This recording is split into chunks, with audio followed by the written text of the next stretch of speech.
Bharat UNSC मध्ये पहलगाम हल्ल्यात टीआरएफच्या सहभागाचे पुरावे देणार। संयुक्त राष्ट्रांच्या दहशतवादी निर्बंध समितीसमोर आज पुरावे देणार।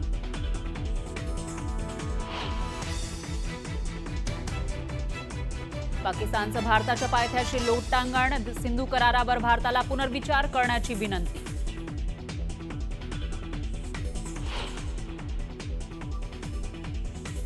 पाकिस्तान सरकार दहशतवादी मसूद अझहरवर मेहरबान। ऑपरेशन सिंदूरमध्ये कुटुंबीय ठार झाल्यानं मसूदला देणार 14 कोटी, तर मरकजे तय्यबही बांधून देणार।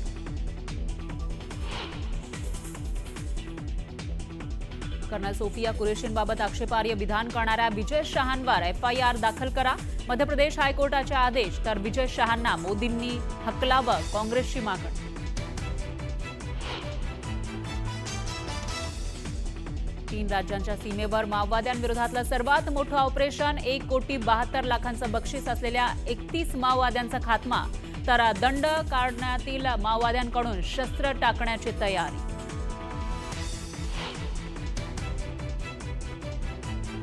सांगलीला घेऊन जाताना गुंड गजा मारण्यासह पोलिसांची मटण पार्टी, 1 पोलीस अधिकाऱ्यासह कर्मचाऱ्यांवर निलंबनाची कारवाई, तर भेटायला आलेल्या 3घांवर गुन्हे।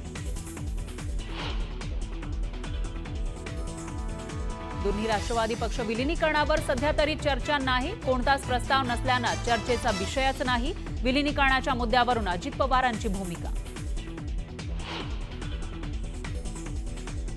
महाराष्ट्रात 5,127 कोटींची थेट परकीय गुंतवणूक। मुख्यमंत्र्यांच्या उपस्थितीमध्ये ब्लॅकस्टोन समूहाशी सामंजस्य करार। राज्यात 27,510 रोजगाराच्या संधी उपलब्ध होणार।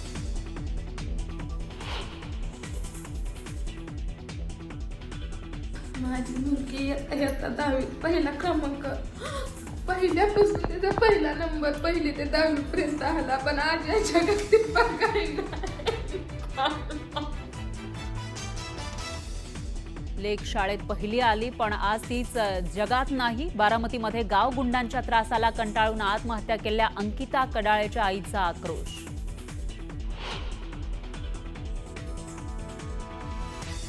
पश्चिम महाराष्ट्रासह राज्यातील अनेक भागात अवकाळी पावसाचा धुमाकूळ।